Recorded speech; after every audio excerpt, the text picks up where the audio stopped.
What's up? How you doing? I've been seeing you from across the room, man. I just need your attention for a few minutes. Is that cool with you? Yeah? Check it. Listen. I can't wait to get to school each day and wait for you to pass my way. And bells start to ring and an angel starts to sing. Hey, that's the girl for you. So what are you gonna do? Hey, little girl, I love you. So, think of you, baby, that's all I do. I can't get you out my mind. What's up, y'all? What's up? What's up? Hey, what's going on, y'all? Y'all already know the vibes. What's up? Welcome to Black Culture, the Breakdown. I am your boy, Jerzey. How y'all doing today, yo? How we feeling? All right, we got a super dope show today. Let's get XAB on the line. We're going to get everything started early. We got a super dope show. We got a lot of people on the show. Today is all about justice in the contract, all right? We got members of B5, member of B5 Fly Samurai, a.k.a. Carnell, coming in the building. But first, let's get XAB on the line. How y'all feeling today? Yo, drop in the comments how y'all feeling. You listen, y'all here for Black Culture. Push the arrow, share this with everybody. Let's get everybody in the building. We got a super dope show. Y'all know the vibes. XAB, what's up, bro? What's going on, broski? How you feeling today, man? I'm chilling. How you doing? I'm doing great. Man. Welcome back to Black Culture, the Breakdown. Y'all know what it is. We got XAB in the building. He's a culture specialist here to give us the culture news today. You already know, broski. You already know. All right, y'all. I see it's 10 of y'all in the building now. I want to get, this is what y'all got to do. Click the arrow, get people in here, and let's have a dope show. But XAB, let's talk to the people, man. There's a lot going on in entertainment, but we're going to focus on a few major topics. What's up, Mighty King Jenkins? I see he's in the building. He's one of the guests for tonight. How you feeling today? But X, let's talk about Breonna Taylor and just the overall update on that trial, bro. Yeah, they did a ruling this week that a lot of people had issue with regarding the cops that entered her home. And what's going on, Adam? The cops that entered her home and killed her, murdered her in her sleep.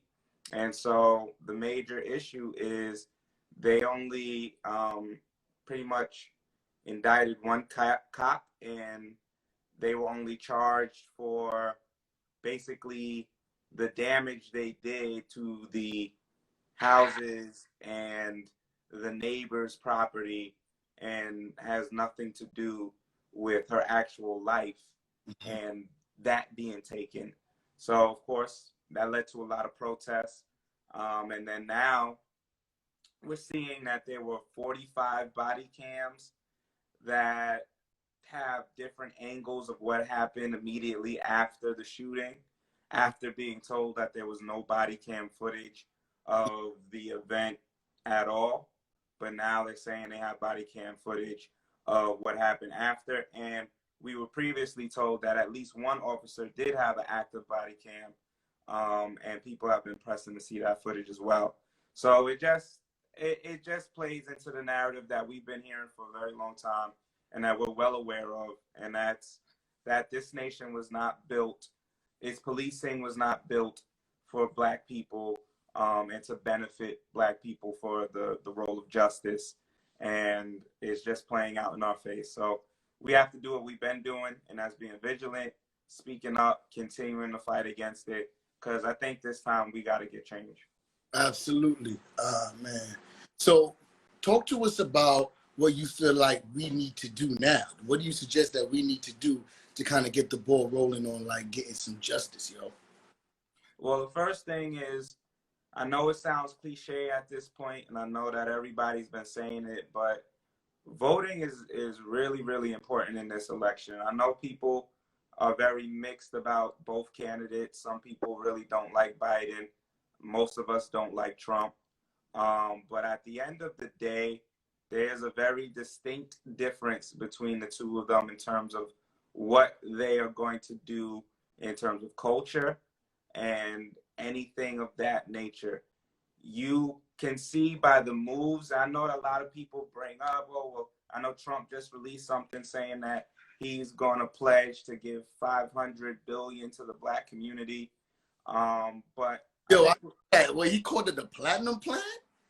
I didn't see what he called it. I just read about the specific Platinum plan, and I was like, yo, he is wilding. He's doing anything, man. And I mean, you just gotta. I think what people have to understand is you have to get into politics. That's number one. You have to get into that, and you have to understand what's going on besides the headlines. Headlines don't tell you much. It's really in the details and the nuances that really show you what's happening and what is actually being done when people say they're going to do this, that, and the third. And when it comes to Trump, a lot of things that he's done is beyond just the surface level headline. It's the nuanced things that he's put in place that are going to end up being a real big thing moving forward. And if he wins another 4 years, this country will not, I promise you, will not look the way we're used to it looking, and not in a good way. Absolutely. You know, that's not going to be a positive change. I completely agree with that. I completely agree. Let's just kind of switch gears and talk about what's the crazy, I guess, celebrity showdown that I think we got to give it to them for the year. Tory Lanez and Megan Thee Stallion just keeps on. It's the story that just keeps on giving. Tory Lanez just drops his new album, bro. Talk to us about that. First of all, I'm tired of the whole thing. But at this point, I'm over it. Like, I really, like, both parties at this point. My issue is, you know, let's not get it twisted. It's always going to be to support and protect black women. That's not what is at debate here. But where I'm kind of like, I'm over it, is whether it's the artists or the teams, both are just trickling out little tidbits of information here and there, and it's causing people to speculate even further.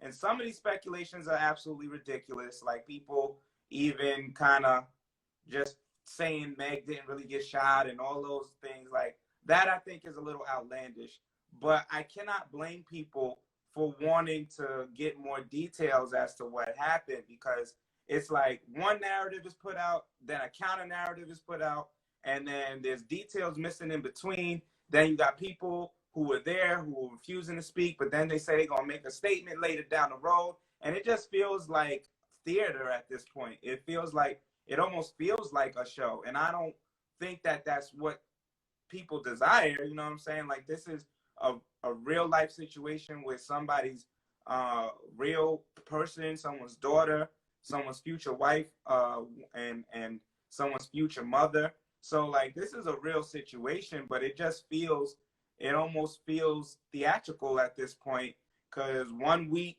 you know, Meg comes on live. She says a couple of things. She doesn't really detail out certain things. People have more questions.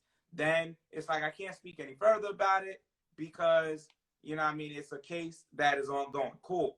Tory Lanez is quiet for months. Then he comes out of nowhere talking about, I'm sorry to my fans. I got to talk about this situation. Then he says he's going live.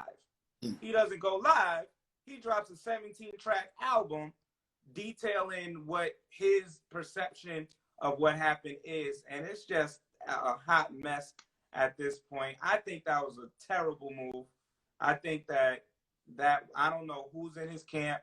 I don't know who told him, like, yo, bro, you know, it would be a good idea if you just drop music on it. It looks like he's trying to monetize the situation. He switches only did it on that day because that was the day his mother passed. So I understand that. Okay. You know what I'm saying? But on the other side of it, you got to read the room a little bit. That verdict just came out. You dropping albums the day after, and it's you basically saying, discrediting Meg and saying that she lied about you shooting her, and her team is lying, and everybody knows exactly what happened. But then you say you can't say what happened because it's an open case. Let's everybody stop talking until we can know exactly what happened. That's my suggestion. I completely agree with that, bro. At the end of the day, you just can't sell records when a black woman was injured in the situation. You gotta definitely. Ridiculous. It's absolutely ridiculous, especially in this climate with Breonna Taylor with the previous topic.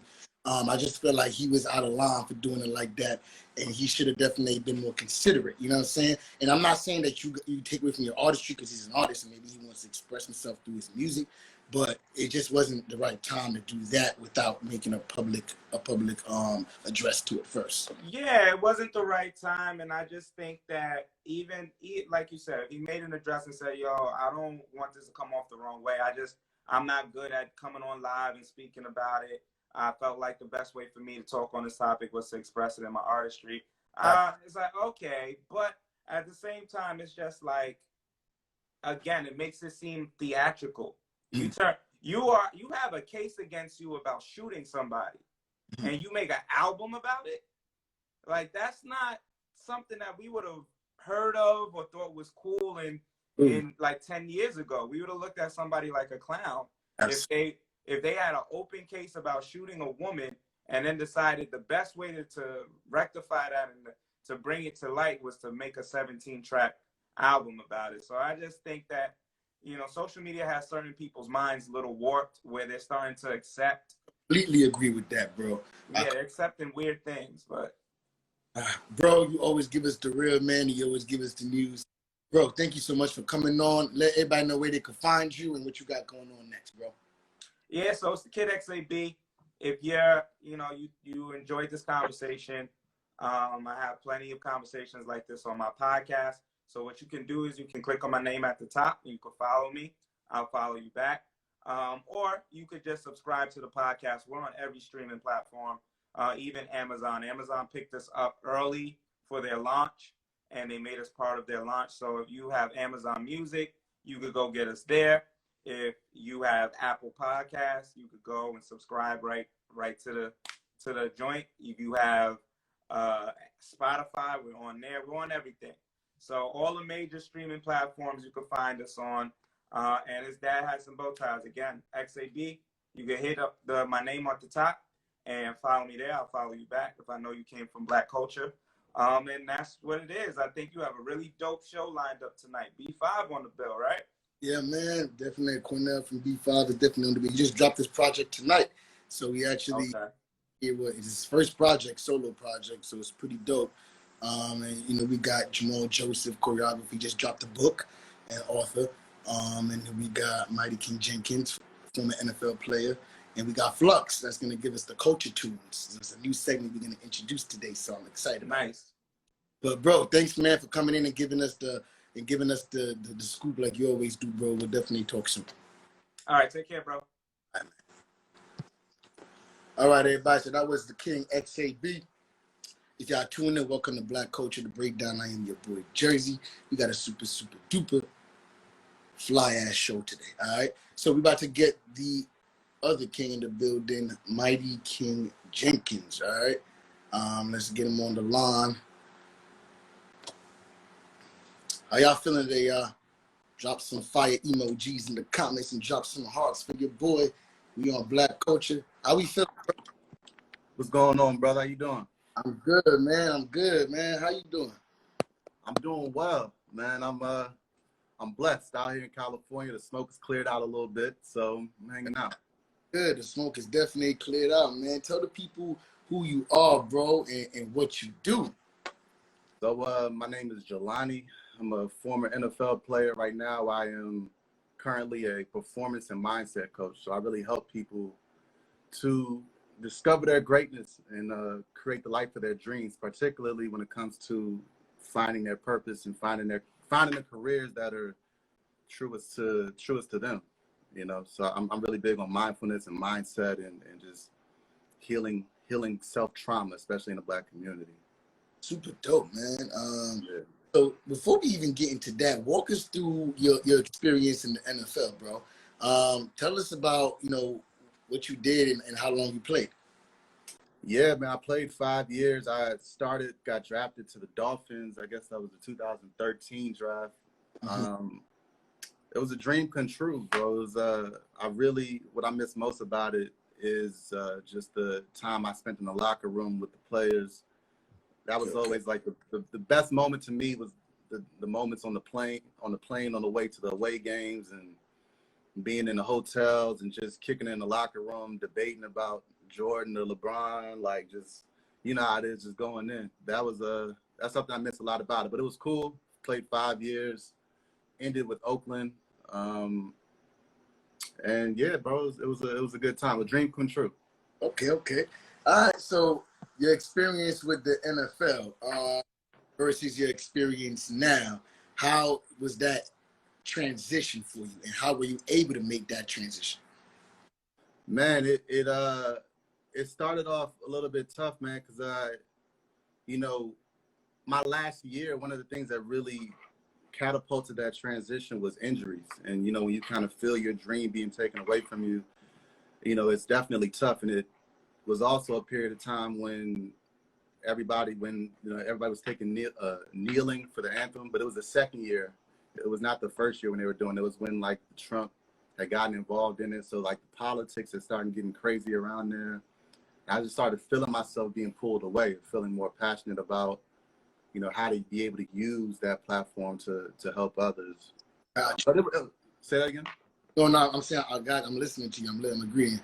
Yeah, man. It was pretty much the transition, moving on to that next phase. It took a little time for me I had a bunch of passions. It was like I just came out of this box that I've been in since a kid, and I had a whole world open to me. So I was trying a bunch of different passions, getting into music, getting into film, getting into old things that I enjoyed doing as a kid, and then ultimately kind of fine-tuned it to fall into coaching and helping people also through their career transitions. So now, for give us an example of exactly how you would coach somebody through a transition. So in a way, you're like a mental coach. Yeah, my mindset coach. So an example, if someone, I help people really through a period of mindfulness. I help people start to become aware of their own strengths, through their own gifts, and start to speak to people about possible limited thoughts, limited beliefs, limited language that we use to sort of self-sabotage what we're capable of. So I lead people through visualization and help them to see a brighter future for themselves, help them to see a version of themselves that they can aspire to be, and just teach them how to tap into that through their mind, to feel the emotions of it. Gotcha. And to see it clearly so they know where they're going to. Talk to me about self-sabotage. You just said self-sabotaging. Give an example of what we do to self-sabotage ourselves, and why do we do that? Man, there's so many different ways we do it. If like for me, it comes from a space of fear. So the fear of rejection, if you are attempting to do something that you've never done before, something that you're uncomfortable with. For me, like public speaking wasn't something that I grew up being comfortable for. So, if there's an opportunity that comes about that allows me to do that, for fear of being rejected or for fear of not being liked, simply making up excuses to not do that, or there's even like, what's the word I'm looking for? If you have an assignment but you wait to the last minute, I'm blanking now, but but yeah, if you wait to the last minute to do something because you're kind of running away from something that you're afraid of, that's another way we self-sabotage ourselves. So yeah, there's a lot of different ways we do it. Definitely. All right, so now kind of just jumping into what Xavier was just talking about, XAB just left from Dad Hats and Bow Ties.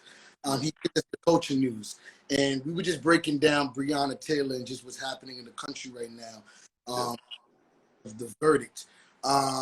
Talk to me about your thoughts on it, and do you feel that Black women are protected in America? You know, it was very frustrating, and I can't say that I was surprised that justice wasn't completely served, which is unfortunate. But it's frustrating, and it just echoes the point that America doesn't care about Black people, especially Black women. And I didn't even know what wanton endangerment was. Like, am I alone on that? Did you know what that was when they charged that officer with, what's it called, wanton endangerment? I had no clue. I had to look it up. I had to look it up, but I had no clue. I didn't know that, like, because they shot at somebody else's house was more important than being killed. You understand? Somebody's life. It makes no sense. Because if it was a white woman, I feel like it would have been completely different. It would have been completely different. It would have been handled a long time ago. So it's frustrating. It echoes that point. And I think Black women are definitely probably the most underappreciated and under protected women in America. And I think a lot of that has to do ultimately with just the system that we as Black people, Black Americans have been having to fall under and divide and conquer. You know, there's a lot of people. I heard brother talking about Tory and Meg. You know, I think that's an example of what happens in the Black community with, you know, two sides that have trauma, you know, and stress and haven't been taught how to deal with that trauma. And we get to pointing fingers at each other instead of coming together and building up the Black love and the Black family. So I think the problem is super complex, and it takes a lot of moving parts to really fix it. But ultimately, I think the Black women can use more people protecting them. Absolutely, bro. Completely agree. Man, tell us, everybody, we out of time, man, for our segment today, but tell everybody what you got on next and where they could find you, bro. Yeah, you can follow me at Mighty King Jenkins on Instagram. I also have a YouTube channel, so you can type in YouTube and look for my name, Jelani Jenkins, or you can type in youtube.com/Jelani Jenkins 44, where I speak a lot about mindset and empowerment in that sense. Actually, if there's anyone listening who is an aspiring entrepreneur in the middle of a career transition, you can check my story out, but I'm conducting some interviews for research purposes because I'm in the middle of making an online course, and I want to be able to support people in that space. And I would love to hear some feedback, and I can get on the phone with you, ask you a few questions, and it would mean the world to me. So, okay. All right, man, we can definitely set that up, and I'll reach out to you about that. I know a lot of entrepreneurs on this side that would definitely probably be interested in doing that. that'd be dope. So let's definitely stay connected. Man, be a friend to the show, bro. You got to come back and talk to us about what you got going on in the future, man. This is dope, man. Thanks for having me. Appreciate you. Appreciate you coming on, man. Have a great night. Yep. All right, y'all. That was Jelani from former NFL player. What's going on, y'all? Welcome to the show. If y'all tuning in, y'all know the time, y'all know the vibes. We here on Black Culture, the breakdown. About to get the boy Jamal Joseph in the building. Talk to us about what he got going on. How we feeling today? By the way, I got a new tool that I'm gonna start using. I'm gonna introduce it when Flux get on here. But let's get Jamal in the building. Let's talk to him about what he got going on. Carnell's in the building. What's up, Carnell? Yeah, we're gonna get Jamal in the building. There you go. What's going on, bro? What's up, man? How we feeling? I'm good. Just up here working. Man, we know how we go. We always working, man. Welcome to Black Culture, the breakdown. Tell the people who you are and what you do, bro. My name is Jamal Joseph. I am a choreographer. I dance. I create, direct. Pretty much do it all. Hey, bro, definitely do it all, man. Let's jump into what you actually just recently did. Background, what you've done. You said you're a choreographer, director. You've worked with Beyonce. Yeah, I did. What about your experience working with the Queen, bro? That was a little bit different. It was a different experience. I got kind of caught off guard with it. I know I just walked in one day and they were like, hey, so we want you to make up some stuff and choreograph. So I ended up choreographing 7 sections of Coachella. Mhm. And then I did Summer Crazy in Love, Diva Irreplaceable, the Suck on My Balls section, Boo section, Say My Name, and like one more section. So it was just really a crazy experience. It was really cool though. She was really willing to learn, and Jerzey was cool. Like it was just a lot. Like there was cameras. It was very quick. I choreographed fast, but that was definitely some under pressure choreography where you got like 30 minutes, like make up 2 songs. So you have to kind of be on it. And most of the time it was like make up 3 versions of all of your choreographies. So just in case, and then you could see, it's just like, oh, hey, let's take A and put it here, B, and then just to be able to have to do that on quick and teach the dancers and teach formations. All of it was really a quick experience, but it was a pretty cool experience, and I'm glad people liked it. Nah, bro, come on. Coachella was epic, bro. But hold on, they only gave you 30 minutes to figure out the choreo? It depends on the section, but it was like, hey, can you go do this? And I remember one day I was in there and it was like, okay, boss is coming in. But this was like my first day. Normally like the artists don't come in until like months later. You see them on stage. You're like, okay, cool. So it was like, oh, boss. I was like, oh, she's here today. And so I remember we were learning Everybody Mad, and we were kind of making it up, and everybody was doing what all they were doing. We had to do it 20 times in a row. Mhm. And then they were like, okay, you got to go make up your section. Like, she wants to see something. And I was like, wait, like now? And they was like, yeah, and like go over there, teach the boys. Like, so we're in one room, it's one speaker, like they're over there practicing something, we're over there practicing something. They're trying to look at the stands. And but thankfully they said it was the first time in history that she's ever been like, I love it, let's just do it, and didn't want to change anything that I made up. So that was the plus. Nah, that's super dope, bro. It's a super rare opportunity to work with the queen, so that's super dope. I never actually got a chance to work with Beyonce, but I have a record because of Beyonce. Yeah, I saw that. So that's actually pretty dope. So now let's kind of move on to your next experience, more recent. You just choreographed Jordan Sparks' new music video, Sangria. Yeah, I did. I got to choreograph that and direct that video. That was a pretty cool experience. Like, I'm her husband's my trainer. We've been really good friends. And they were like, yeah, like we just want to do it. It was definitely different. I had to remember that you can't pay attention to people and to the world just because it's like art. So you got to be ready for people to attack it, because that's what people do. Um, but it was just fun. Like, it was fun because she honestly didn't care, and she just taught me to really know that every little move that you make, even if people don't like it, it's gonna make sense. So I remember like when that song came out, people were like, oh, it's kind of like, hey, it sounds Disney, and I was like, but who doesn't want Disney money? Like, I do. Like, Disney takes care of everything. Like, you can have a roller coaster bill, you can be the next princess and stuff like that. So I learned more about like making smart moves than trying to please everybody for what they want to see from me, because even when you give them what they want to see from you, they're not going to really support it, Absolutely. or they're going to talk about it.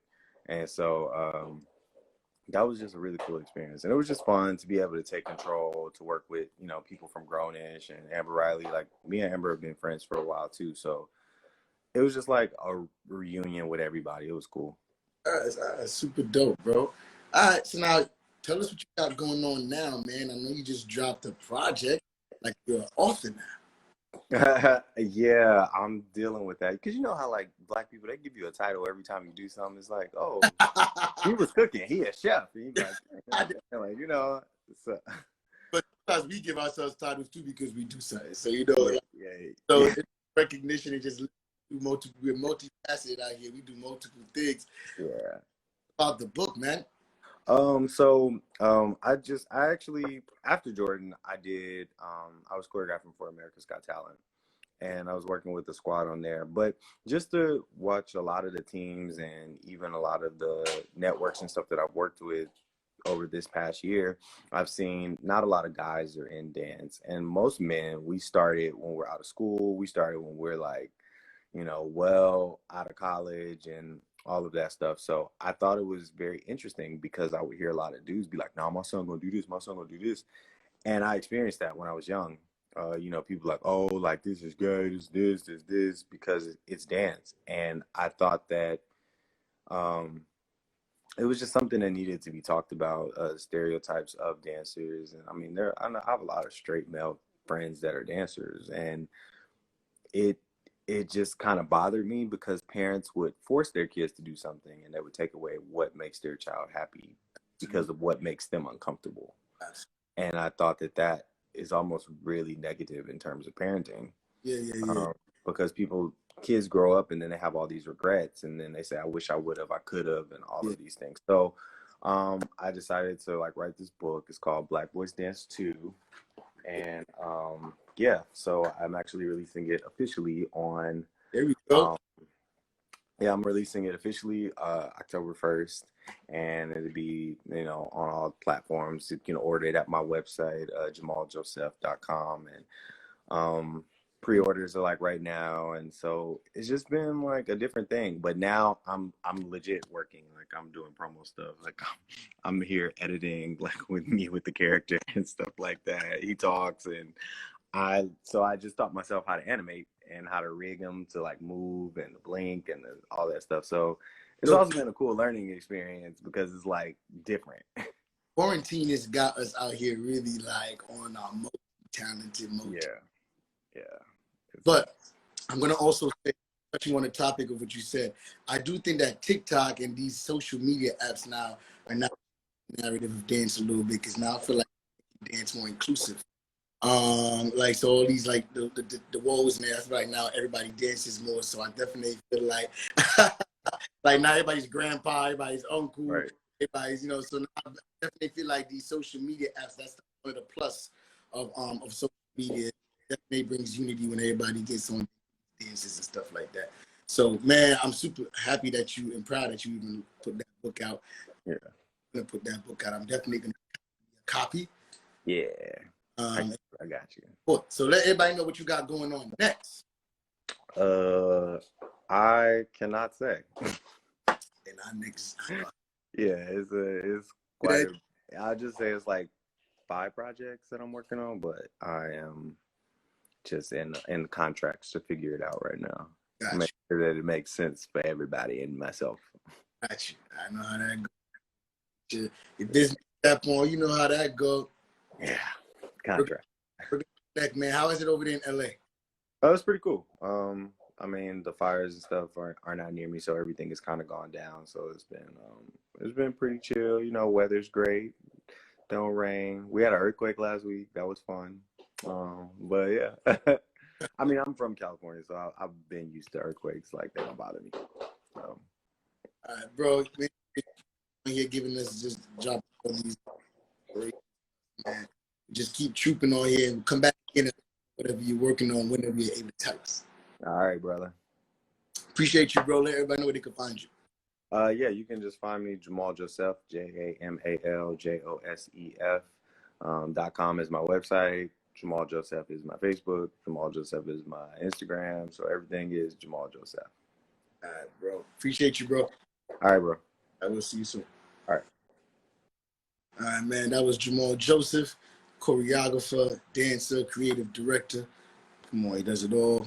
We out here multitasking. We got Flux coming on, and then we got Carnell next.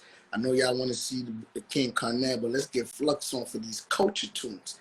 And I'm bringing on my sound effects, yo. I got sound effects for the show. Yeah, we turning up now. Second half of the show. It's 11 o'clock. What up, bro? What's good, bro? Come on. Yeah, this, man, it's 11 o'clock. On this side of the show is when we turn it up. And we I wanted to introduce this new segment that we're gonna do because we vibed with you last time, and we're gonna call this Culture Tunes.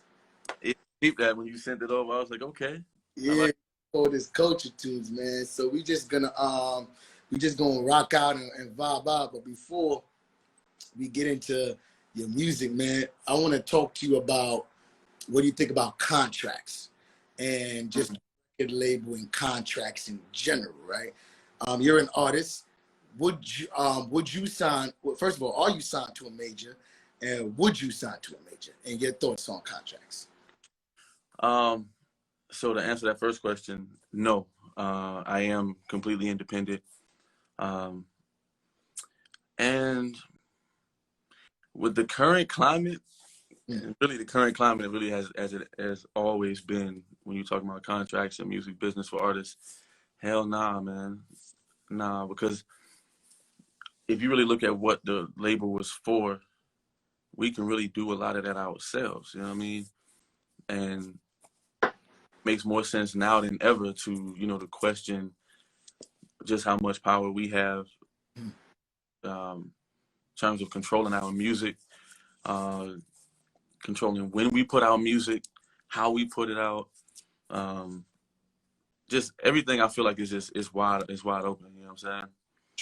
So yeah, nah. All right. So that's it. Your thoughts and that's your views right there, man. I think a lot of artists is definitely going the independent route because you realizing you have more control, you know what I'm saying? Yeah. Or the money that you want to get all the projects done, but you definitely got more control. You understand? Mm-hmm. All right, bro. So let's jump into some of these tunes, man. What you got for us today, bro? Let's start with the first one. Start off with a cover. Yeah. So if y'all don't know, Jersey will throw your ass a curveball. Listen, you know how when you have shit planned, you try to plan it out and it don't go that way. Okay. I thought I had paper in my printer so I can put the lyrics and everything. I get to the printer, ain't no ink in that bit. So y'all gonna vibe out with me because it's literally just a vibe. You know what I'm saying? No worries. And I got some, bro. I'm introducing this new thing. I got this. Hold on. Oh shit. You hear that? Hold on. Okay. But I got the sound effects and shit real quick. All right, you turn it up on Black Culture. Yeah, you spoke about the bullhorn. Now you got that bit. All right, bro. Yeah. So just vibe with me, y'all. We vibing. I have not done any of these songs as a cover, but we vibing, man. I figured I would do kind of like the Brandy from last time, kind of like this real quick. Yeah, man. Hey, man, bro. Do you vibe?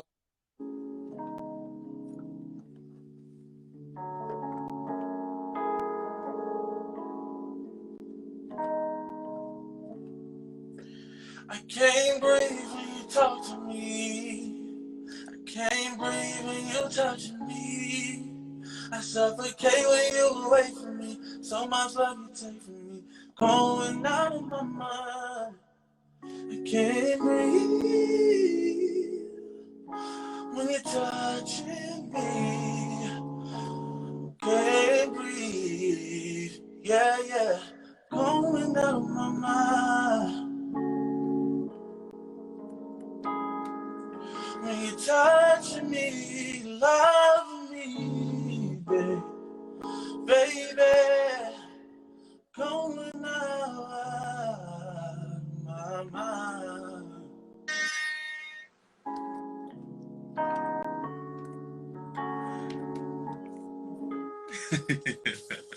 Great fire. Hey man, I actually had the pleasure of meeting.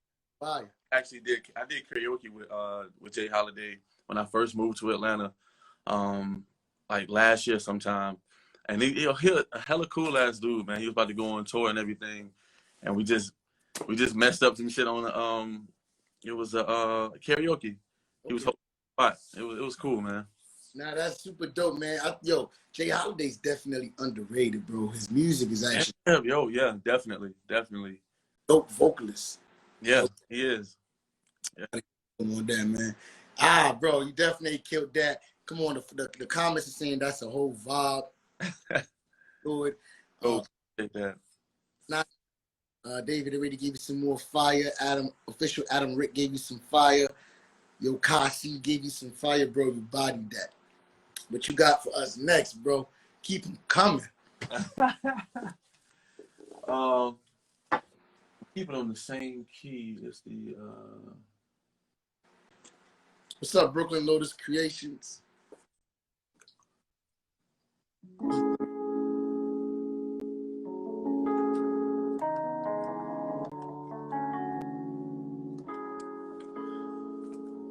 yeah.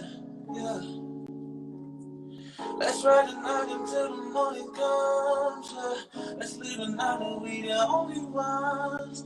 Baby, have you ever been upside down? Girl, I'm tryna have you upside down.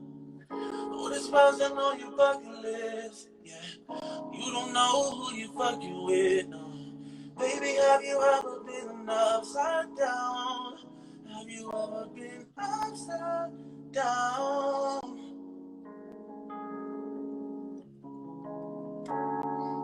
Have you ever been, yeah, upside down? Ladies, upside down. Yo, bro. Bro. Ice, bro. You said upside down, man. That's a Flux original. Yes. You can actually find that on iTunes right now. It's called Upside Down. And yeah, it's on iTunes. It's on everything. You can find that bit right now. Add it to the playlist. Bro, we doing this for you right now.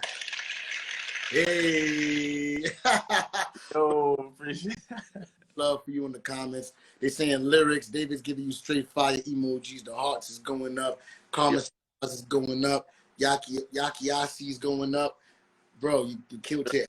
Always do, man. We're going to have you come on here at least once or twice a month and give us some culture tunes. Hell yeah, man. And we'll definitely keep it growing, bro. You got one more for us, right? Yeah. Got one more for us. I think we actually got him in the building right now. Yeah, the B5 with All I Do. All right. Yeah, bro. Oh yeah. Again, these is all on the same key. I got them on the same key, matching them up.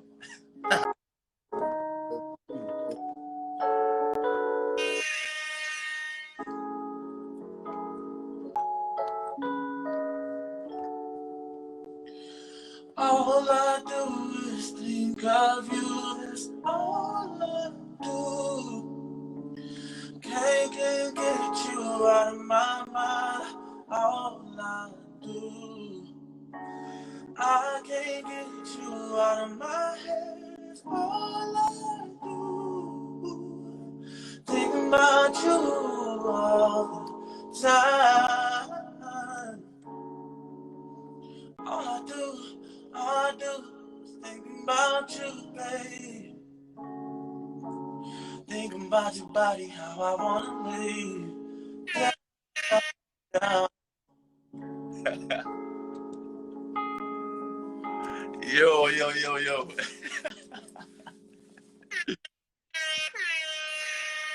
Bro, Yo, man. you bro. Yo. Definitely got the gift, man. We definitely, whatever we got to do to push your music next, we got to make sure we make it happen, bro, because I want to say this on this platform. First and foremost, I appreciate you for doing what you're doing all across the board, you know what I'm saying? And then reaching out to me, I really appreciate it because this is a dope-ass platform. And I think it's a great foundation, and I appreciate just the love you give everybody that's on here. Like, you really are working to share light. So with that said, I want to say this on the platform. I am working to create and maintain meaningful relationships and link ups with folks out here, man. Obviously, it takes a budget, like you said, about, pushing, you know what I mean? But even aside from the budget, really, it's just resources. So you find me at IamFlux_X. Again, my music is online everywhere, just one solid word, I am Flux. And man, photographers, graphic artists, I can't even think of everything, but it's a lot of y'all, all the other dope ass creatives out there, man. Hit me up, let's link up, collab, man. That's a powerful thing. Collaboration, obviously, what we got going. That's what it's about, bro. We have to network. We have to learn how to network across. Right. As we try to open up, but if we actually connect and we pulled all of our resources, we can make it all happen. Just us, you understand? What it's all about, bro. You definitely got it, and we're gonna see you again soon, man. Appreciate you coming on and giving us straight. Hold on. Right, bro. All right, man. We gonna see you next time, man. Love, bro. Major love to you, bro. Love, bro. Yeah, man.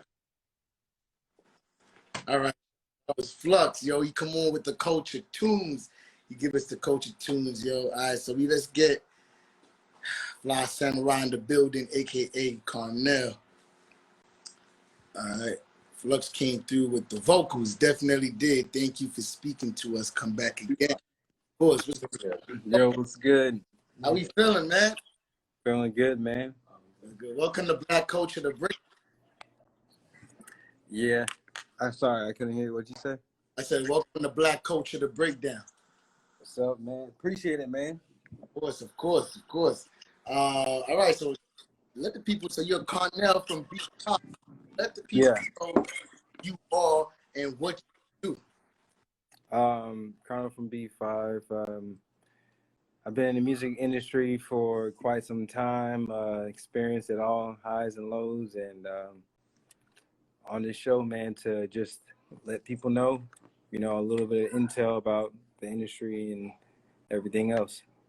Gotcha. All right. My opinions, I guess, on Black lives and all that. So. Absolutely. All right. Let's talk about importantly, bro. You just dropped your EP. Man. Yeah. I just dropped it. Just dropped it today. Well, around the afternoon. Amethyst. If you guys haven't heard it, make sure you guys go listen to that. Gotcha. Just five songs. Keep it simple, And Wait, before we get into that, bring it back though for the people, man. We want you to get comfortable. We about to get conversation. Man.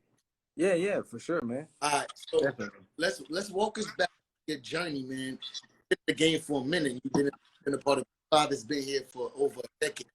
Yeah. So talk to us about the journey to your first record deal. How did you get your first record deal, and tell me if you can remember that process. Basically, how we first got it, we were signed like at 9 years old to another, indie label type deal. Then that indie label, we broke off from there, got into like Atlanta back in probably around 2000. Gotcha. Where we went to Atlanta, and just basically I had a lot of people come up to us, and we performed for them, and basically showed them our stuff. They had like people like L.A. Reid's, I forgot who it was. I think it was L.A. Reid's brother at the time. We met other people like just other different people from the industry, and from then on out, it just like grew from there. Okay, all right. So now it's like a quick sum up, it's because it's like I can get in detail, but it'll be a whole lot, So I know you revealed in a past interview that you are the cousins of the cousin. Yeah. Okay. Yeah. So that was basically the record label together for you. Say what? Sorry, you're breaking up. I said that was a record label much put together for you guys, coming together as a group. How was that? So basically, summed it up. I'm gonna make it real quick. Just basically, my upbringing was a little hectic at the time, and so I was in the system and all that with my sisters. Came from there, living with my my uncle and my aunt at the time. Going from there, then my grandma adopted me. We were in Kansas. All my bros, which are my cousins, all my bros, were in Kansas and from Kansas. So I was out there. We were dancing and doing all this type of stuff. Then went to Florida, moved out to Florida, and we, got linked up again. We just started doing stuff just to stay out of the, out of trouble, because we lived in the hood and all that. So, we just had like a rough upbringing. So like music was the outlet to, prevent us from, really being in them streets and, getting caught up. So. Yeah. So I heard you mention you started training out there. I know y'all choreographer and a creative director, so I know what it's like to really dance, train, and I know y'all definitely get busy with that. So how did you get? How did I get? Sorry, your mic keeps breaking up. Can you hear me? Yeah, it keeps breaking up a little bit, but it's Do you, just like back and forth. do you wanna come back out, come back in? When you talk like that, I can hear it now. I think if you talk a little bit closer, I can hear it a little better. All right, cool. Okay. So what I was saying to you is talk to us about your training. I get big dancing and yeah, a little bit of training with how did you actually develop dancing? Oh, develop. Okay, develop and all that. Basically, it was just like it just started off just from the beginning, man. Beginning, my aunt, she was really like adamant about basically just getting this, staying out of trouble, and like if we were going to take the group even serious at literally we're like 7 years old, she had a contract, for us, and basically saying like, yo, okay, if you guys want to take this serious, you guys got to go the long run with it. You don't give up, blah blah blah. At 7 years old, and we're just like, okay, we're gonna do it, And so it kind of like she was like really whipping us into shape into doing like what we're doing. Like we were, spend so much time like long hours like recording, even like till 3 a.m. at like 8, 9 years old. Kids don't do that, no kids do that, so it's just like it was just like really pushing us to, to that next level, and giving us basically we had like that old generation meets new generation type of like understanding and treatment, so So let me ask you, were dancing for a very long time. How did you learn? I learned how to dance. Honestly, just from choreography, different routines. My aunt started like, just teaching us dances with different like different old school type of like music back in the day. And once like at that time, once like In Street, Backstreet, Jodeci, all those groups came out, we started dancing to them.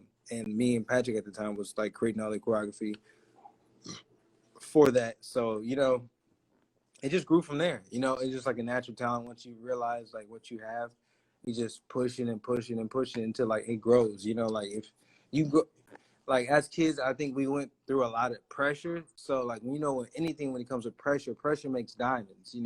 Through pressure, you create a diamond. So that's how I just saw everything. Like when you get put under a tremendous amount of pressure, like the work ethic, it shows from that. Okay. So now talk to me about like when you realized you were actually famous. Like when did you like, yo, actually like people know me and I'm famous? Like when did you realize that? I think it was probably, I would probably say like when we were in DC, we had like all the like literally like it was like for sisters only show, and like literally these girls were passing out like tripping like hyperventilating, but we had like a lot of moments. We really had a lot of moments like that, and it made me realize. But I was always so like chill and humble to it that it never really like I saw it, but it never really got me to the point where I was just like, yeah, man, this is who I am. Like I never saw that, so it was just always like, okay, this is like crazy. But like I was a little kid, so it's kind of different. You're not thinking of it like that at that age. All right. Now talk to me now. So all right, so you realize you're famous. Mm-hmm. You're at the top of your career. This is when all I do, right? Mm-hmm. And now you guys kind of go quiet for a little bit, and then you guys get a second record deal. Mm-hmm. What happened while you guys actually kind of fell back for a little bit? So basically what happened, it's like really like industry type stuff, but I would just say that like it was just a situation. I was young at the time, and there was a situation where we were I guess unhappy with the situation that was going on at that time. And I guess people made a mutual decision. Not we, I guess, asked to get out of a situation with Bad Boy. I was young at the time, you know, so I wasn't like really coherent or even like, I just kind of like just went with the flow because I'm young. I'm a kid. Like, I don't know what's going on. You know, I'm just following the flow of things. So it was more so like, okay, we wanted to get out of Bad Boy or something like that. And they held us up for 2 years. So, you know, at that time. So But now, that was it, you know? what is the thing with holding you up? If Bad Boy not gonna they don't you guys anymore, you guys. Well, I mean, like the thing is that I don't think they didn't want to let us go. But the thing is that like I guess other people that were governing our whole situation wanted to leave. So I mean, like that's why I can't really say much about it because I wasn't really a part of that, you know, at that time. So you know, for me, when it came to Bad Boy, I saw it as a literally a family because that's all I knew.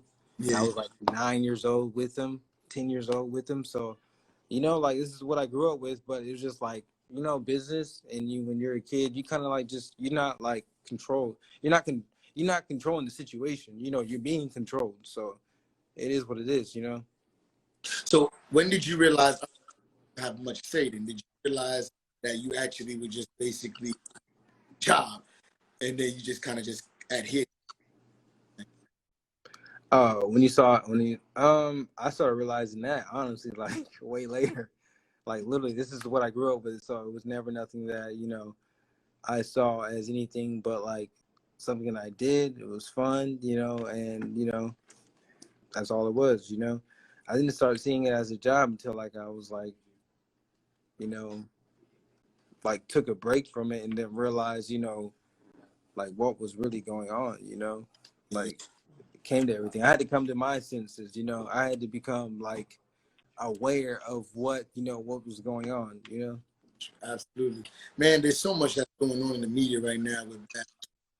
What you know about Jaguar, right? That's Mm-hmm. been coming out, just you know, accusations and calling out Puff, just bad boys and their deal. Yeah. Yeah. What are your thoughts on just everybody coming out and talking about bad boy? I think that there's definitely things that need to be reconciled when it comes with like certain things because it's just like just being as all of us that were on Bad Word, from my knowledge, we're all black. So the thing is that like if you're, you know, you're talking about like black love, all this and that, and I still follow Puff to this day because I still admire, you know, just certain attributes about around him. Because me as a person, I grew up without a mom or a dad. So when I see people, I learn what I see. I try to learn the good that's in them, but you know, throw away all the bad. Like I'm not gonna like, you know, agree with all the bad, but I see what I want and Wait, what I can learn good from them, and then I take it. You know. 1 second, Carnell. My live is telling me I got 1 minute and 45 seconds remaining. Okay. So I'm gonna exit the live and I'm gonna go back on again. Okay. All right. All right, everybody, right back in. We're gonna get back to the live. It's just telling me a minute and 30 remaining. I don't want to more talking. All right. All right. She gon' back up and grab.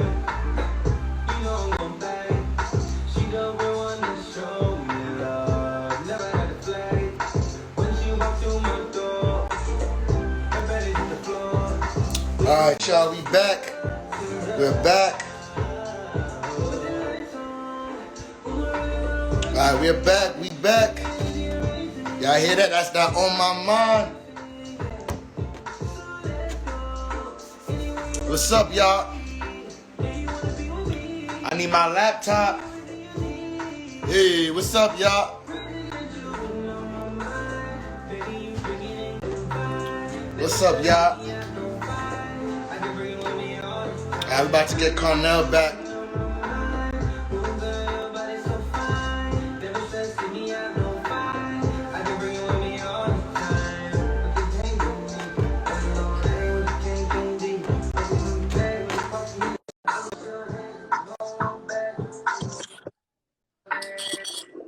Hey, Robin. Oh, Yo, what's good? Yeah, we back. We back. you back, bro. That was that on my mind. That's my favorite off the track, bro. Appreciate it. You know, like I have to talk about that for sure. Definitely, man. We about For that moment, like when it came on my mind, that literally for me, that's my favorite song because it gave me back that. You know, you remember? This is like I'm gonna throw it back. This is kind of like old school. You remember reading Rainbow? Reading Rainbow, of course. Yeah. Okay. So that's a little old school.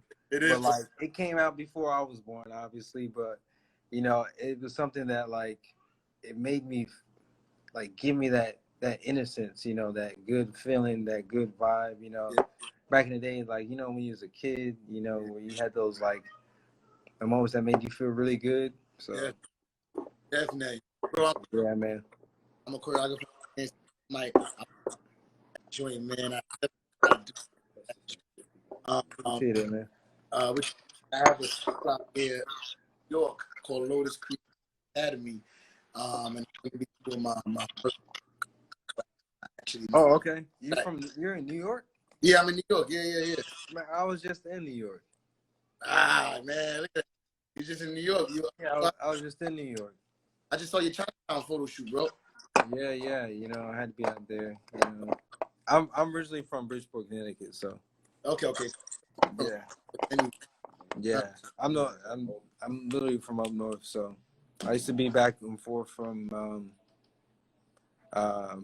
New York and then visit my cousins and back in Connecticut and all that. So okay. All right, so I jump back to if y'all tuning in to Black Culture. Came from B5. If y'all just heard that was that on my mind. That's my favorite track on the project. We're gonna get into that in a second, but we're gonna jump back into what we were talking about before. Just Bad Boy and just everything that's happening. It's a lot of controversy going on with while white accusations. But that everything needs to have reconciliation. Mm-hmm. Continue on what you're saying. Okay, can you repeat that? 'Cause your mic's still going in and out. My mic on there now. Yeah, it's like literally, it's like I don't know what it's just like pop. Oh, I don't know. Maybe it's like lagging or something like that. I don't know. If y'all let me know in the comments below if y'all. I'm not sure what's going on, but right now as we're talking. Okay, I forgot what I was saying exactly before it hung up. You were talking about being reconciliation, Bad Boys, and everybody that has on that blood. Oh no, I mean like everyone has their own situation that you know they have with Bad Boy. There's a lot of artists that I knew that you know didn't even like that have been on Bad Boy like 10 years before we were on the Bad Boy and like you know didn't have, I guess just didn't get that you know chance. But you know it's the industry, man, and once you like are aware of like what goes on or what like you know deals you have, you can like discuss them better. It's just literally about all about information, you know, and all about like you know if you know your situation, you know, well enough to you know be, you know, and just got to be governed by the right people, man. And I can't say that you know Bad Boy was you know the situation of for our issues that we had. You know, I can say that like you know just having like other people that were involved because you know it's not just you know production or whatever. It's you know it's a lot that goes within it. There's a lot of people that have you know their hands in the pocket or try to double dip in you know into situations. But you know it's for me, I take it as it's a learning experience. I'm not gonna just sit there and you know let it you know destroy me as a person or you know because you know I'm not the only person that it happened to, you know, and I'm not saying that it's right. I'm not saying that oh yeah like you know then it's not you know justice will be served or whatever, but I'm just saying that like you know there's so many stories and so many movies of this same shit happening over and over. So it ain't nothing new. It ain't nothing that like I'm you know holding all these secrets. Like I mean the general public knows you know about what goes on. You know I mean you have Kanye West right now saying that talking about everything that's going on and saying that he's going to get 50% Absolutely. each to all his back ownership of, good music to the artists that he has on there. Now, Like people.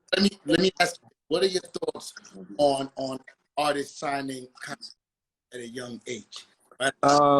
Definitely. I mean, you gotta literally have someone at least educated or street smart to understand, like, how to, you know, calculate these situations. Like, because realistically, just because of, all of our a lot of our black men are not in colleges, but the thing is that when you having the street smarts, or even know how to even sell, that's an entrepreneur. Selling fire ass gas to somebody is an entrepreneur. If you go in another field, it's just, what you choose it to be legal or illegal, but Yeah, it's all the same thing. You get the understanding of just, of, literally knowledge is knowledge. definitely. Knowledge is definitely knowledge. So, all right. So now you were basically a kid when you signed your record deal. Yeah. Weren't really knowledgeable, like you said. No, I had Go no, back. not at all. If you can go back and redo it, what would you do different now that? I would definitely make sure that we would see the contracts, like literally verbally, and definitely have someone that will overlook them on that representing us on our end, and I suggest that anybody that wants to get into music just has some type of like smarts, of just money, just know money, just knowing how to like just count money and knowing your worth, like literally can literally help you out, like in any situation.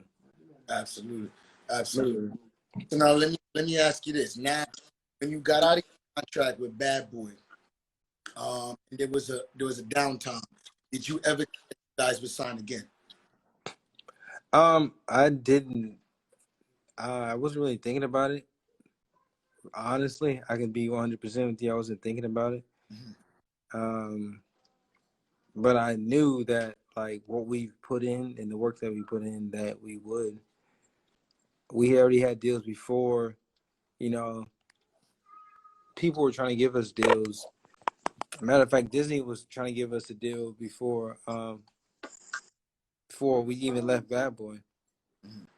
Disney wanted us. They had gave us they was trying to give us a TV series at that time, but it's not something that I really thought about at that time. I'm trying to tell you, like, you're talking to someone that literally was so like oblivious, not really oblivious, but I was so like absent-minded because I was dealing with my own, situations and own problems at that time. So it was kind of like I was just literally just there, bro. I'm not even gonna cap on that. I was there, but I was like dealing with all my own, like shit that I was going through in my own head at a young age. So It's actually it's crazy. Like you, from a viewer's point of view, you watch mm-hmm. through, performer, Mm-hmm. choreographer and a dancer. Mm-hmm. That's Mm-hmm. something I be like. But I know Mm-hmm. for you just in it and you just don't really know what's going on. But now when you're getting older, guys, you're tied up and you can't really do what you do. Yeah. You made a Oh, comment. You made a yeah. comment, and you said that you made 10,000 turn 8. Mm-hmm. Walk us through what happened, Sean. Honestly, I'm not even allowed to say, like, talk about like, people's, and when it comes to like certain monies and all that stuff. All I'm just saying that like I was, a young kid then. I grew up in the industry. This is what I knew. This is all I knew. Besides, the friends that we did have outside of it when we were going to school, before private school and tutoring. It's just, I mean, like, what else can I possibly say? We just had, people that were looking out. There's people that were literally just looking out for themselves. When you have a whole bunch of kids, that don't know any better, or and you have, parents at the time that don't know really, any better when it comes to this music stuff. You know, you get played. You get finessed. You're gonna get finessed. In some type of way. So So it's now, just, all right. So then now, the second record deal happened. I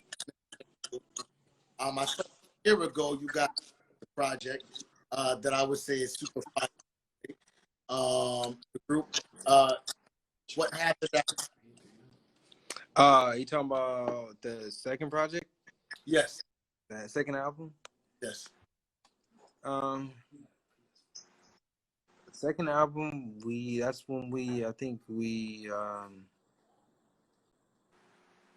had a separation from Bad Boy at that time. At that time, the second album, yeah, we had a separation at that time, and we just dealt with the shit that we dealt with, but we kept grinding, and then 2009 hit, and then we had this other dilemma with another person, and it was just like bouncing around different situations and stuff. Not, I wouldn't say they were all the right situations, but every you live and you learn. So Absolutely. So now moving in, like now when you decide to go solo, decide, right?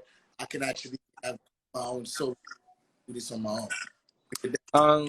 like I would say when I started like really actually trying to do like my own thing was back when I had separation from the group for it was like a few years, just, and I was just like working on myself, working on who I am, and just really just becoming aware of self and loving myself, because I realized that at that time I didn't love myself like I should, and like when you show like that you actually love yourself and realize that you can be comfortable in your own skin, and be around and just be by yourself, like it made it to where like I had like a clear conscience of just certain things that I felt like what.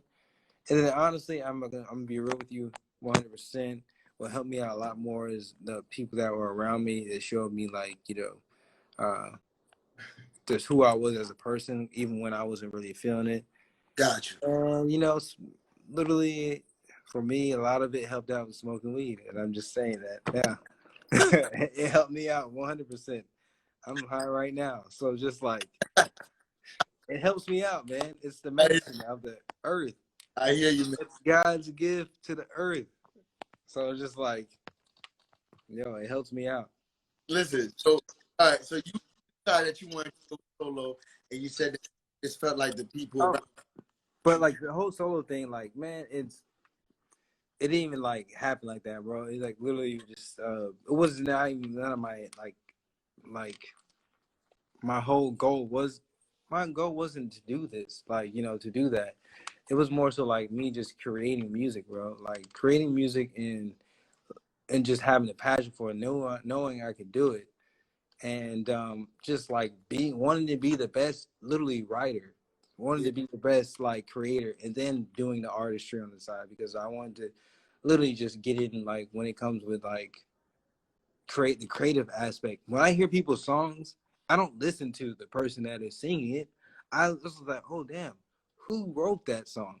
Like when it comes to anybody's song, when it comes to Trey songs to whoever, Chris Brown to whoever, Tory Lanez to whoever. Like I'm looking up, okay, who wrote that? How did it make him come up with that? Like what made him think that? Like those are the questions that I'm like answering. I'm not looking at the artist, because like I get that, like, but if you're creating your music, I can really 100% like work with you. Like, okay, you're a dope ass artist. Like, so it's just like that's just how how it is. And Yeah. I'm sorry I mentioned Tory Lanez right now, because the whole situation that's going on, but like But, I can't but it's just like the dude is talented, and he's talented. yeah.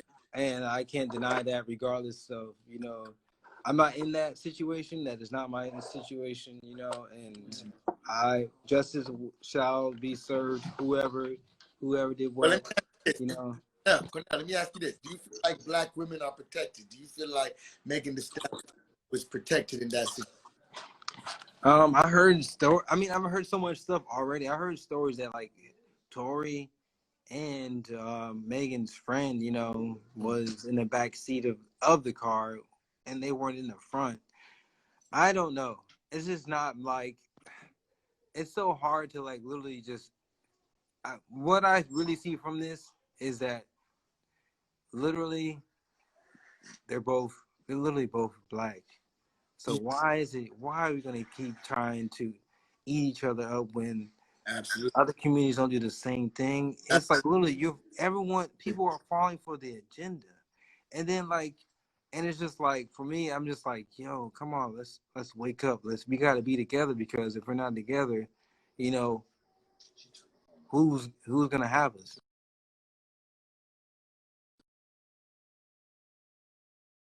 I feel, Agree with that. Can you hear me? yeah, I hear you. It was frozen for like a second. All right. Okay. Is my audio better too?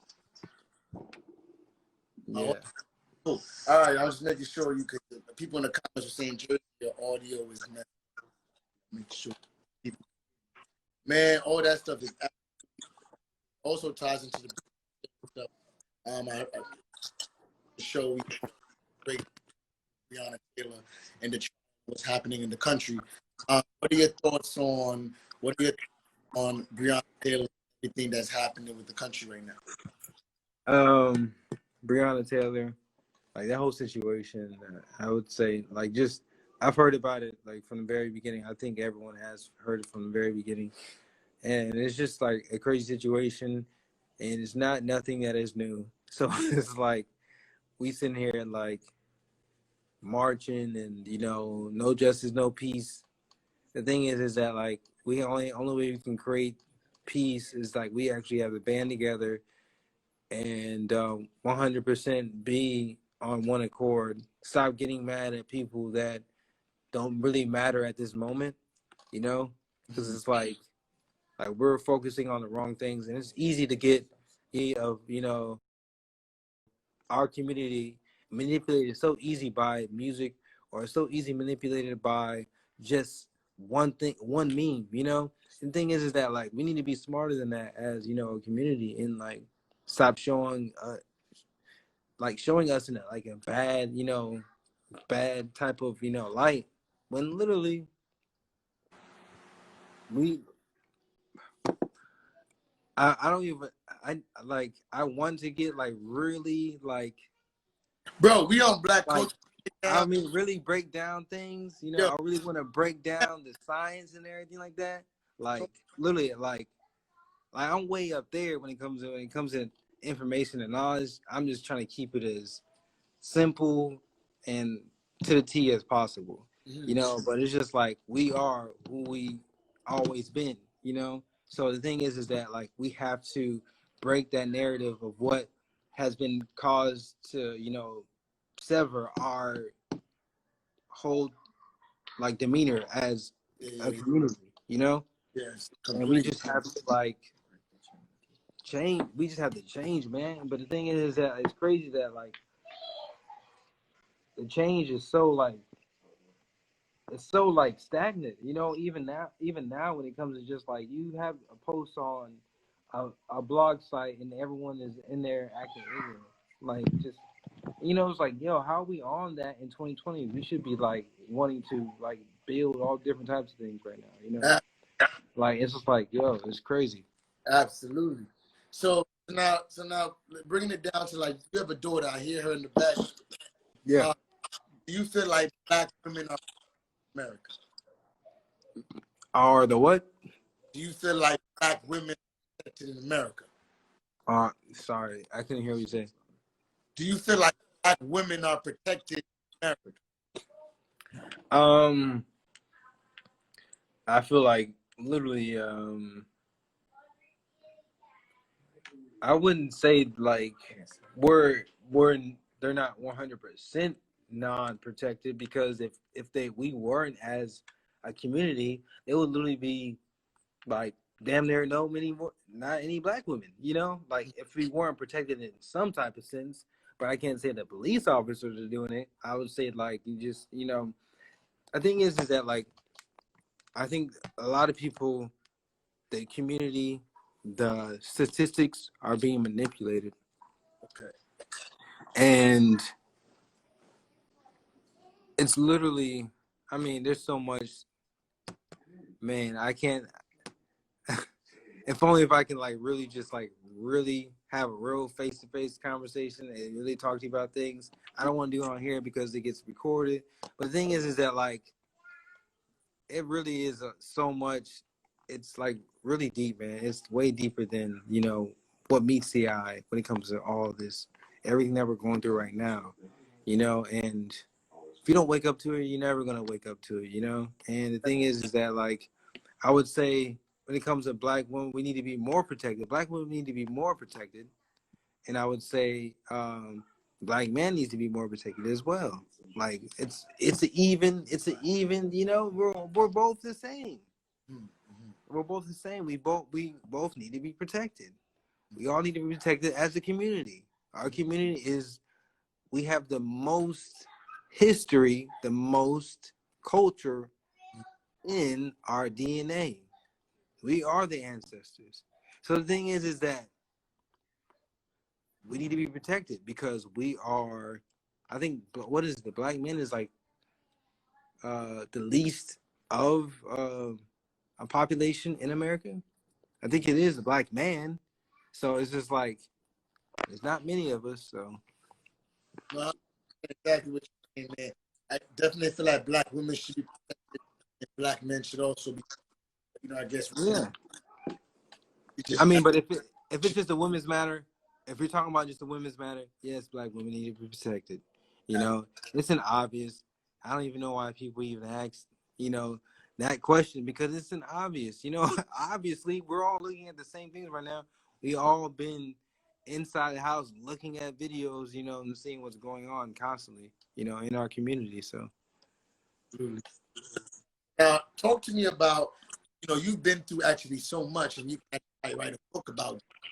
But let me ask someone that wants, right? And I'm sorry, I couldn't hear what you say. What'd you say? can you hear me now? Can you hear me? Yeah, I think if you talk slower, I think it works better. For some reason, he just keeps chopping out.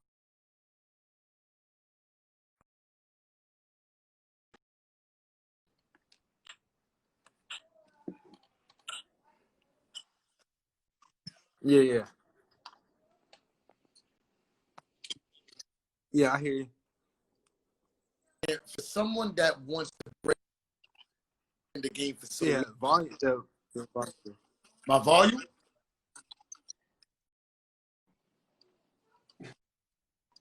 No, I hear you. All right, cool. I'm saying for someone that wants to break into the game, I know. I hear you. I hear you. all right, Yeah. what advice would you give them if they want to kind of, you know, break into the game? How would you tell them to break the game? What's some of the things? Okay. Things that work. Um. Your image. Image is definitely matters. Doesn't matter if you're big or small. Just as long as your image, you know, you got an image. And you know your sound. Wait, hold on. It's like, how important is image? Huh? How important is image? How important is image? Yeah. Image is like you can only have to have talent. If you have an image and that shit rocks, and you got connections, you can go far as hell with that. Because the people, if you're not a writer, you have someone else write your own music. This is like as long as you know you can deliver it. God. Now, people are saying that my connection is lagging. It's good now. Yeah, it's lagging. It's still lagging now. You hear me? Yeah, I hear you, but it is lagging. Not sure why. It's like lagging. You're like your whole face is like blurry. It's all pixely. All right. Huh? You want to come back out and come back in? What do I mean, I can try it. I feel like mine is good. I think it might be your connection. Let me see though. All right, okay. All right. I'm not sure why the connection is doing that. Production in the back. Is the connection off?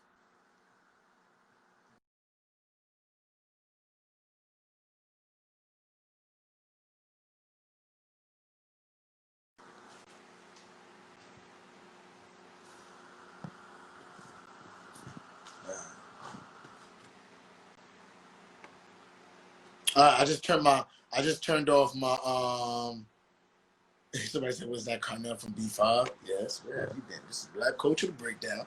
And today we got Carnell from B5. Carnell is good. Yeah, I know he was good. I know him. I'm not sure what's going on. I'm trying to figure out what's going on. Can y'all see me now? Can y'all hear me now? Is everything cool? Can y'all see me now? Can y'all hear me now? Is everything cool? You know what? I'm gonna actually and it's better. Turn Wi-Fi off and use data. I did that already, but I'm not sure what the problem is. Yes, it's better. So we're good. All right, I'm seeing everybody saying yes. We good? All right, everybody saying we good. All right, let's get Carnell back in the building. Cool. I can hear you better. Yes, but it still looks blurry. I'm not sure why that is. Yes, I can hear you much better. Still a little pixelated. It's good. Cool. All right, we're going to get him back in the building. All right, y'all. This is Black Culture, the Breakdown. Are you using Wi-Fi or data? I'm using Wi-Fi. Damn. That one, no, I'm on Wi-Fi. What you want? Data or Wi-Fi? All right, let's get back Fly Samurai in the building. Let's see. I'm not sure what the problem was, but we think we got it together. All right, bro. Carnell, call back in, bro. I think we're good. I think we're good. Wipe the camera. Y'all trying to play me? The camera is. Yo. All right, back. We back. Can you hear me? All right. No, I hear you. Am I clear or am I lagging? You still lagging a little bit, but we gonna rock with it. All right, we're gonna rock with it. Man, I do this every day, and this. Yeah, this is like the first time. Yeah, I'm not sure. As long as and we got to play back Gucci. Yeah. All right, we're gonna definitely jump back into your new music. New music, bro. You dropped the project today. Yes. Talk Drop for the day. It's called Amethyst. Yes. The reason why I named it, it's called Amethyst because we're in the age of Aquarius. Mhm. We just got out of Pisces, so we're in the age of Aquarius, and that's the era of change, and we're in a new era. So that's the reason why I named it Amethyst. Okay. All right, so Amethyst now. So 6 tracks on the drum, right? I have five. So walk us through the process of what made you decide to go with the flow of that for the album. Oh, okay, with the whole vibe. Yeah. Okay, honestly, the vibe was just unexpected. I was literally writing songs for other artists, and it was me and my bro Brian. He was producing. He was at his crib, and we were just on a different type of vibe.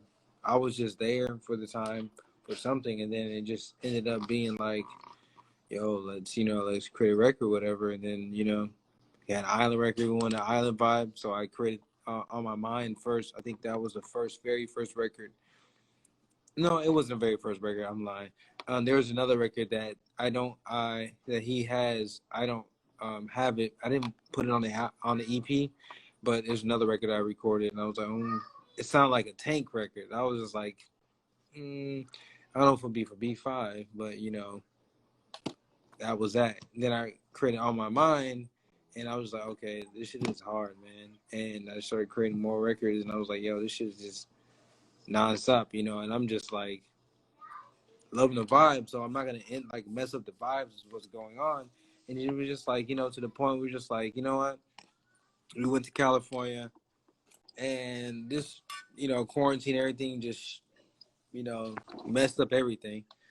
And so, literally from there, I was just like, you know, like, okay, what do you think about this record? Because I was with someone that was working with like Travis Scott producing his vocals, and I'm just trying to get records out.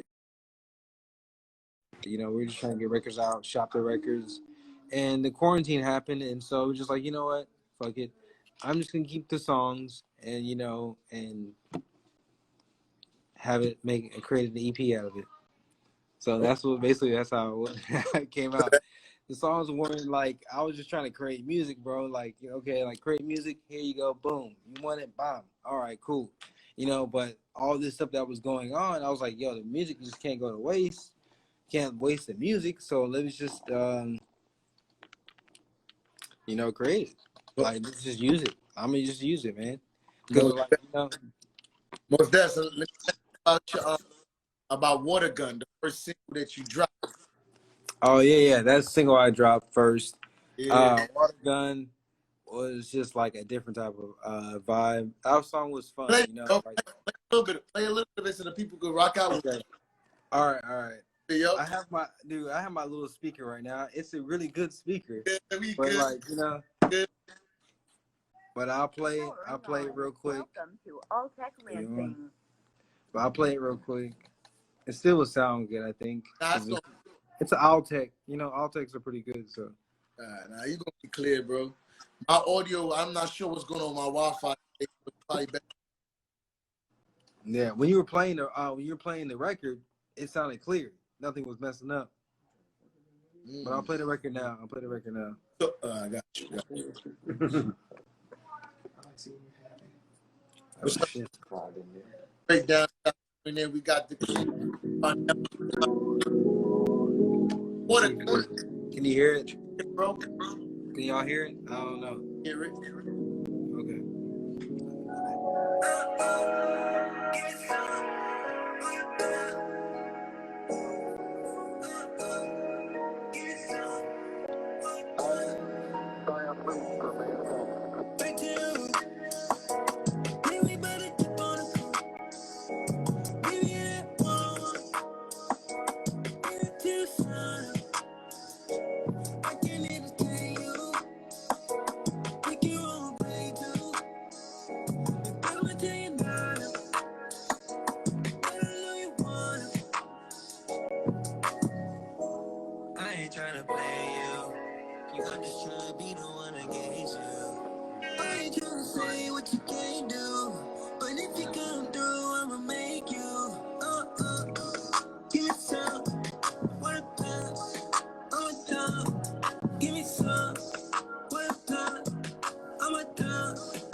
And that is out now. You hear my Amethyst EP is in my bio. It's at Fly Samurai, FLYSAMURAII. Y'all check it out. It's in my Linktree bio. I got all my info on there. Make sure y'all go download it. You know, Apple Music, Spotify, Amazon. It's on all platforms. And I feel like you guys won't be disappointed. I got some island vibes. I got, you know, some just different type of vibes, man. Yeah. Man, just play it something else, man. Play your next favorite track off the joint, man. Okay, which one do you like? Man, you off the joint. And I like what I came on to On My Mind, and I do also like that Dark Night. Okay. I'll play On My Mind. I like On My Mind too. Play that On My Mind, man. All right. Bacteria in your mouth aren't even on teeth. 80%? Colgate Total is different. 80%? She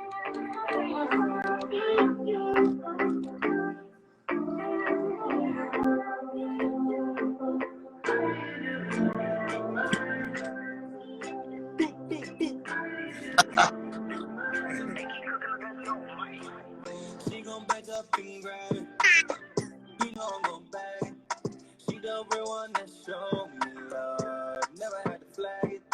When she walked through my door, her panties hit the floor. We gon' got my guy there.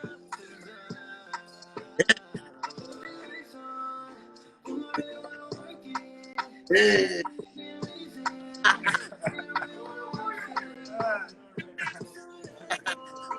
Anywhere you wanna be, where you wanna go be, give me everything you need. Reason that you been on my mind, baby you bring it in confide. Better stress see me out don't fight. I can bring you with me all the time. Reason that you been on my mind, oh girl your body so fine.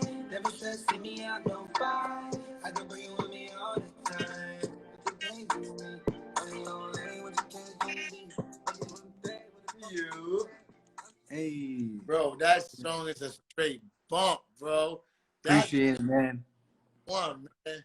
Man, you gotta do something to it then. You gotta do a little Bro, I boom got. cat to it, man. Boom I'm gonna cat, hit. boom cat. Man, we could definitely work that. I'm getting back into teaching. COVID kind of shut it down, but I'm gonna get my first class back. Probably by the end of next month. So I'm gonna hit you. All right, I'm gonna hit you. I'm gonna definitely do a class and get some people all doing right, it, man. bro. Okay, I gotta see some African dancers in there too, man. Oh, some, Self-taught. Yeah, I said, the comments is going crazy for you, bro. They say vibes. They saying, hey, I love it. This is giving me Dirty Wine vibes. They say, appreciate it. this is a hit. It's a rock. There's some Appreciate it. Jamaican, patois. Woo, I love island vibe. Man, you getting Yeah, Island Vibes is like the best.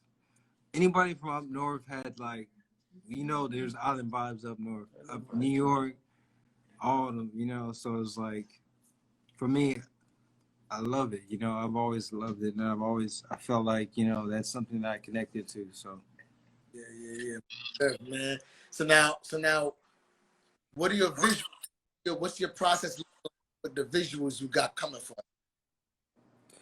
honestly, man, I've been grinding on my own, bro. So it's like, I am definitely gonna create visuals for sure. Like, definitely gonna create visuals. I'm definitely gonna have the videos. It's gonna be up to par. I come from, a certain type of environment, so I can't like downgrade, the quality. So it's like, if I'm gonna do something, it gotta be like 100%. It can't be looking like, ranky dank, because I'm representing, other people's, too. So at the same time, so it's just like once that gets done, the world would just get an unexpected drop of posting on my IG or whatever social media platform. So I don't really don't announce myself. I just kind of just put it out because I don't know. It is what it is. I just put it out. Man, I can definitely tell that this is like a project you're passionate, and you don't want to. You definitely don't want to make the wrong step with it. And I'm gonna tell you right now, the comments is going crazy for it. We just got to get people there. Yeah, man. Pushing it here on the platform. So now visuals, that's gonna come when it comes. What do you see happening next? What do I see? Honestly, I am not that storyteller.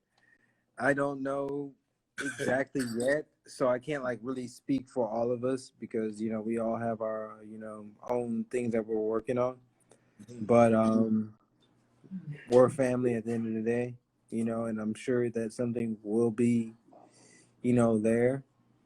I don't know when, but it's always in. It's always, it's always there. I got At the you. end of the day, Got you. So let we're me family. ask you, do you feel like y'all can see a biopic about y'all story, about y'all life? I mean, I feel like we should. I feel like, we're like that group that actually, that like, inspired a generation. We inspired the people that are here now. The people that are here now, the kids that are here now. Gotcha. It's because we're all part of the same generation. Gotcha. We're just like shit. But we were like, just that wave of '05, energy. Yeah. And so people like, like I didn't realize it like until like later that we really gave people like memories. Like people like, hey man, you guys, I had my first time I got, late, such and such was with because of all I do, Yeah. because they thought I was one of y'all niggas, you know what I'm saying? But so it's just like Yeah. I'm Bro. I'm really appreciative that we done that, for the culture. Yeah. Even if I wasn't the person that like was aware of what was going on, like I'm happy that everyone else got, their love and got their, their feeling, good Yeah. feeling from that time, So Most definitely. Most definitely. Let me, yeah. recently you can answer me these questions. They said just listen Dark Knight. They said how you doing? They said would love to see a bio. Y'all are still making impact. Yes, waiting for that. Yeah, definitely a whole documentary. Yes, here for the biopic, man. Everybody here for the biopic. Yeah, man. Shit. It's all about, Man, we got artists in the building asking for how we feeling right now with features. Official Adam Rick said, bro, I'm gonna need a feature. How you feeling about collaborating with people? I have no problem, man. I can create something quick. Literally, a person that I think the features are easier than just creating songs. I mean, but songs are honestly, it's just depending on how you feel. Like, if you're a good vibe, you can create a song easy. It's just all about the beat. I don't mind creating and doing features. So Uh, I just think that music is music. If it's a good record, then I'll feature on it. Most definitely, most definitely. Last week I had Rob put music on here. And she just dropped a project as well about a few months ago. How do you feel about collaborating with other people? Oh, I don't mind at all. I think that's dope. So, I don't mind that at all. I think that's a good thing, to collab with people, and just as long as the music is good. Like you get collabs all day. Look, there's not one person I think in the industry that will be like, oh no. As long as the sound, the sonically it's good and the meat and it matches what artist is doing, there's nothing wrong. People are gonna do the features. okay. So what decide or what makes you decide it's a bop and I'll rock out with this? Out your beats or now? What'd you say? How do you pick your beat or pick your sound for what you want on your project? Whatever I feel like, sometimes if the beat does it, if it comes easy to where you're not working and reaching to try to find a melody, then that's the record. Like if it just comes easy, where it's like wow, like Okay. he's hitting, Okay. Yeah. Now, going into choreography, often do you, How often? yeah, I used to do it all the time, man. I was in choreography nonstop every single day for years. So like for me, I don't even like. I don't even be dancing. But the thing is that like I won't lose it though, just yeah, because of the fact that literally I became the type of person that like literally I can watch and learn and not have to do anything, and I can do exactly what that person is doing because I've been doing it since I was a little boy. yeah. I can watch and learn. Like there's like science on it where humans can literally watch and learn something, or even go over visuals of them winning a match in a boxing ring and then winning the way they envisioned it. just because of like, been doing it for so long. Yeah. So now, would you cultivate your daughter to be in the game? My daughter is she's already kind of popular on YouTube. Okay. She has videos that she's done and been in magazines and stuff like that already, just off of ASMR. So kind of like she wants to do it, so it's different. It's different than the child that doesn't want to do it. I think she's definitely But gifted at it. given your experience in the game as a kid, are you like careful about it? Like, Honestly, I would say contracts are a hell of a lot better now versus they were back then, because at least these rappers that we may not even know about, but just popping on the internet, they're making money. They're making their money. At least they're making something where they see it. So it's just like the Little Moseys and the Trippy Reds. They may not have radio success, but they have internet success, and they're making money. They're living good. But versus back then, it was a little bit different. okay. Now, in terms of contracts and what you're going through right now, situation now, are you independent or are you signed? Are you independent? Oh, I'm independent right now. So everything what you're doing right now is moving through you. Yeah, through me. I'm literally doing everything I possibly can. People don't even know that, but like they may think that it's something. So when people ask, like, "Oh, when's it coming out?" Like, it's when I'm doing everything. So it's just like it's independent, So is your goal to be signed to a major? Honestly, if the major is right, the major is good. The major is like, the right contract. I would never say, hey, you guys, don't sign to the major, because realistically, most of the time, majors are what makes the people popular. So, like, the majors are doing their job. Like, all these people that say don't be on a major are people that actually were on major and got their success because they were on the major, and then they're able to get out of being the major because they've made XYZ amount of money for that major. So they're able to talk and do whatever they want. Yeah. So Trust me, you're not like, you can have the most fireest album, but if you don't have a major or someone like really behind it pushing it, you're not gonna have the success as a person that's in a major. And it ain't about, oh, this person's song is higher than yours. It's about literally about like having that real push, that real budget behind you. all right. Now, coming from big, massive budgets for music videos and budgets for recording, now doing everything independent, how do you make that transition? Say what? You came from having massive budgets, music videos, recording, features, and now you're doing everything on your own. How do you You just adjust to it. It's not something that I'm like sitting here, thinking about. You just gotta adjust to it and realize that it's on you. If you want to be successful, if you want to like, show people what you got, it's on you until it becomes that. Okay. So now what's next? What's next for you, man? I know you did a project, and I know you're definitely on board. Everybody had love about the project. What do you got next?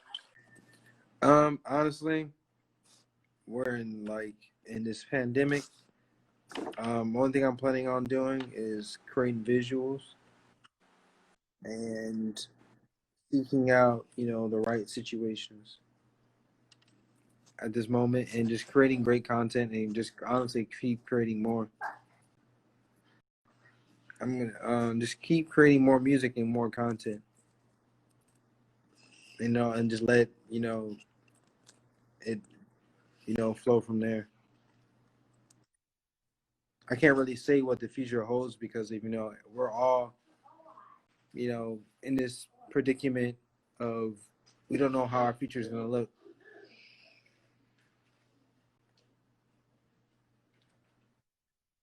You hear me? I don't know. Do you hear me? Cornell, nope. Can you hear me? Here we go. I see you. That thing is fucking up. Here we go. Can you hear me? Yeah, I can hear you. Can you hear me? Can you hear me or not? Yeah. All right, cool. I can hear you. Okay. All right. Maybe it's gonna reset. You hear me? Now. He froze. He froze. Yeah, I hear Word. you. I hear you. All right. Cool. All right, we got King Chuck in the building. What's going on, bro? All right, bro. So now, what in terms of now what you got with your music and in terms of like collaboration, you don't have any features that you haven't released yet, right? You got something that you got that you don't know about? Actually, I don't have any collabs right now, but whoever wants to collab and it's some dope hot shit, feel free. But right now, I don't have any collabs, and that's what I was waiting on at first. But I was like, let me just not like wait on collabs and all that. Let me just get this music out and then do a remix. Okay. The audience is like, "Bro, I was laughing my ass off." He said, "Oh, y'all both got me there now." Yeah, man. I'm like, shit. It's getting late. Yo, Cornell, man, I was like, yo, he really out here live your best life on live, bro. Bro, Live your best life. I'm trying to get at it because it's been a while. It's my smoke break now, though. Roll up and live your best life. We talking, we vibing out that culture to break. So now, your career is kind of expensive. You only 28, right? So what? You 28, Yeah. and you've been in the game, and you've been in the game. You've been in the game since you've been a teenager, so you've had like almost decades. Yeah. So now, No, I've been in it's been since I was like a little kid. So now, in terms of acting, would you want to do movies? Yeah, for sure. I just never like really had an agent for that.